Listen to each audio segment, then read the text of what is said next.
Hi guys, hope you are doing well. So today we are going to do a quick public audit of a French soap brand that's name is Compagnie de Provence. I'm not sure what its French pronunciation is. Nevertheless, it's sort of like a premium, not a premium, but like mid luxury sort of like a brand where soaps are for $35 for 16.9 ounce. And let's open up their best selling SKU. I think this is their best selling listing. It has got 121K of revenue, which is, of course, once again pretty good. They've got a sponsored display ad running over here. They've got they had a sponsored display ad running over here as well. But nevertheless, let's dive straight into this. All right, so it's selling 32. I think almost prices almost identical with different bottles having different prices. So we'll dive deeper into what different bottles mean. But yeah, their main image and then their second image, I think what can be added first of all in the second image, because I see this with a lot of shampoo or soap or lots of these type of brands where whenever they're telling about their ingredients, and I'm not sure if they've mentioned their ingredients. All right, so if it's whatever, I think it's made of pigs. Let me open up another one where it makes sense. This is, I think, flour, cotton flour. So I think the packaging is in French, all of it. I think in here, if I can show it with a bit better images, and I can talk about I will, their competitor who is doing this as well, maybe, and that will make more sense. So coming down on their main SKU, I think maybe let's open another shampoo brand and let's see what those guys are doing. All right, let's open this guy. I think he's already selling at 48.50. OI is also, I think, a pretty big brand. OI has got different. All right, I think how these guys are telling, I would love to split test, their main image with an image like this. So this main image with an image like this, where it's highlighted what's happening as well. So if it's extremely clear, right? Moving down a bit below, now they've got one infographic, one lifestyle, two lifestyle, three lifestyle, and then this is about once again the cotton flower. But what I think, of course, is if a French team is behind it, no one can beat them in art. It's not easy to for any other brand to go ahead and compete with any French brand in terms of good aesthetics. But one thing that I would like to add is definitely, adding a few infographics and reading that from your customers. And of course, I'm no one to tell you how to frame that product, how to, what angle should you put it in. You guys can figure it out in a lot better way, especially if you're a French brand. But moving down here, I think there are a few adjustments when I go ahead and have a look at other SKUs as well. All right, only two listing images, and you've got 100 plus sales coming in. So that is around 3,200 sales coming in, even more. So it can be improved a lot more, right? And one another thing that I see is they've got once again, similar bullet points across different variations. So this becomes sort of like if it's not a problem, then it's not adding to your any benefit as well, because you're using the same keywords continuously again and again, and you're indexing on the same keyword. So maybe when your bottles change it a bit more, and I think they might be doing this as well. That when the bottles change, I think there are some changes made. Uh, but yeah, and of course, then you've got different variations as well. Now you can keep the same bullet point if it's cotton flower, all different sizes. I think that will be a bit too tricky. Although I would definitely suggest if you've got a pool of keywords, because definitely this product has got a huge pool of keywords. So you can them. They are right. All right, this was the ASIN. They are right now at 1807 organic and 411 paid.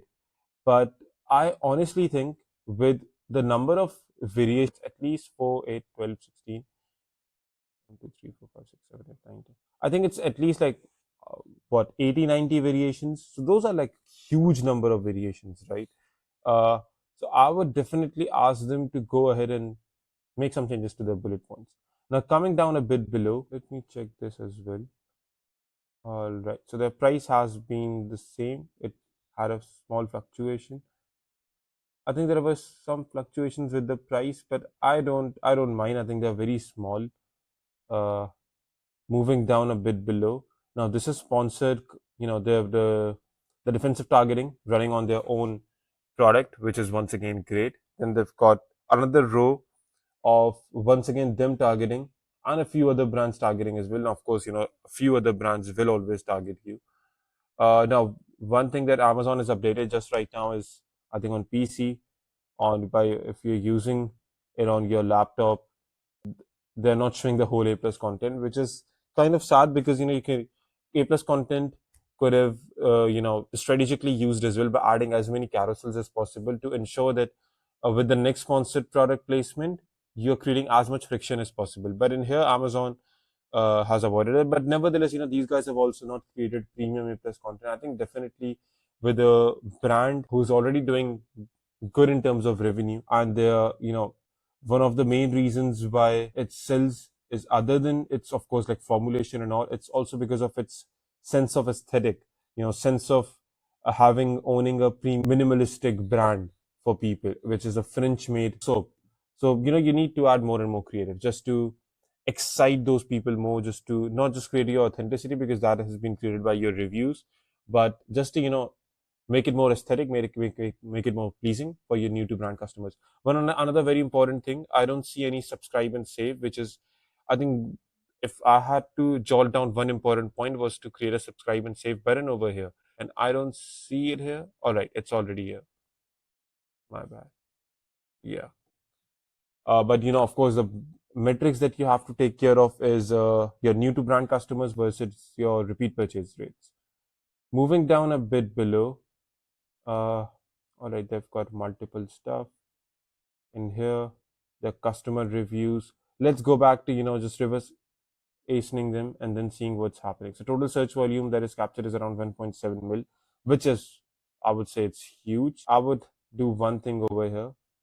First of all, of course, I do not want keywords that do not make a lot of sense, and apply filters. How many keywords are there now? 242. All right.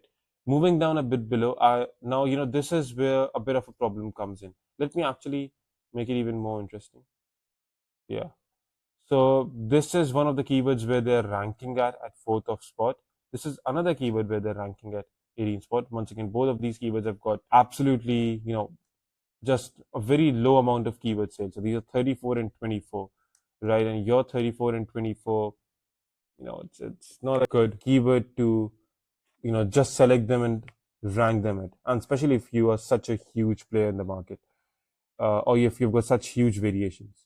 So Aesop hand soap 21, no sponsored rank. I think definitely there should be some sponsored rank, because I was watching them running an ad over here. So I'm not sure if Helium 10 is giving this data extremely correctly, but once again, not the keywords to rank. Lavender hand soap, maybe they're if they've got a lavender one. So the good thing about this brand is that it has got different flavors, different fragrances, not different flavors, but like different fragrances, and they can push. So if it's olive hand wash, they can push it to olive hand wash keyword. If it's a cotton flower hand wash, they can push it to cotton flower, keyword. So lots and lots of keywords that they can actually push their product at. I don't think they've got any lesser amount of keywords. The keyword pool must be extremely big. So this can be targeted in a better way as well, because I see organic ranks. So you only get sales around here 35, 36, if it's a keyword which has got huge search volume, not on 800 search volume keywords. So definitely this has to be improved. They are self-defensive targeting them, they are having decent creatives, they already have good parent-child variation, because they have got all of their child added into one giant parent, and that is what's sort of like increasing their review count as well. But I would suggest 2 to 3 things to the brand, and if I was there, this was this would have been definitely done differently. Number one, focus a lot on your organic ranks. Your new to brand customers, your repeat purchase rates. Repeat purchase rates is what help brands of this stature to grow, right? So you have to, of course, have a great branding, etc., in order to increase your repeat purchase rates. But in order to get to more and more new to brand customers, now I see there are 411 paid ads. All right, let me just check where are they running their ads as well. If I just click on sponsored, all right, so let me search this according to search volume. 23,000. This is a wonderful sponsored rank for such a huge keyword, right? This is a wonderful sponsored rank. So it's only till the top for the first few, but organic ranks are doing good there. Oh, sorry, sponsored ranks keep on doing good here. But then, of course, you have to push your organic ranks as well. How you can do that? Of course, there are different strategies. I'll need to get into the account in order to understand that for each and everyone who's watching.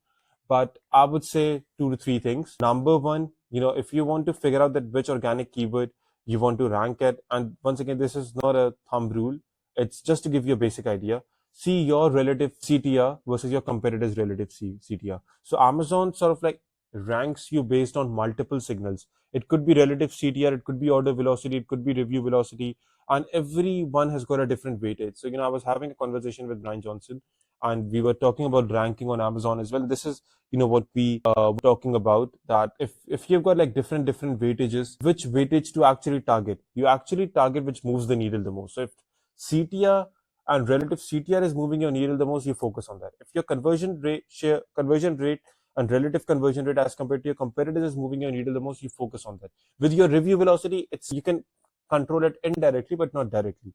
With your pricing, yeah, of course you can control it directly, but these are a few factors that influence a lot. So figure out, find out these keywords which are where you have got good sponsored ranks, you've got good ACOS as well. That's another good metric to find out that, okay, if it's a long term good keyword or not, and find out which placement type is giving you the best amount of conversions, the best conversion rate in total tacos.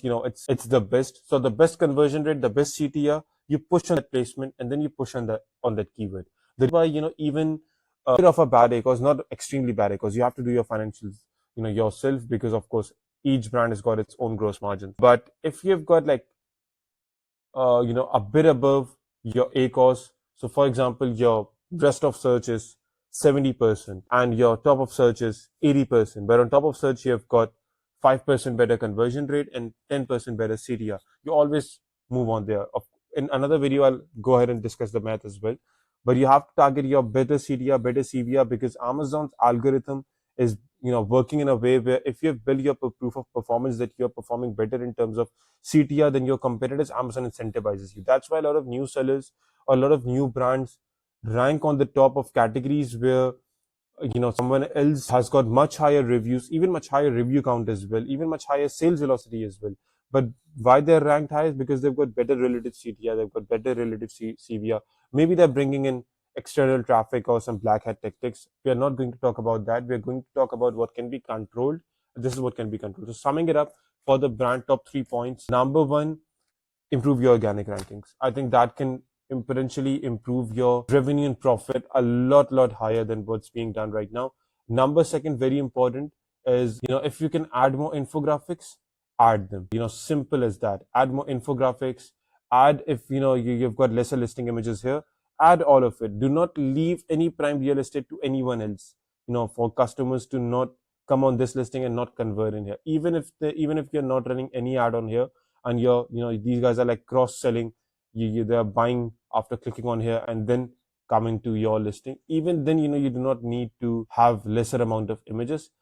Keep them as much as possible, and of course, like, test a bit more with your bullet points, do a bit more split testing. If you are a brand that is of course offering great creatives and has got the opportunity of offering great creatives, just add all of it.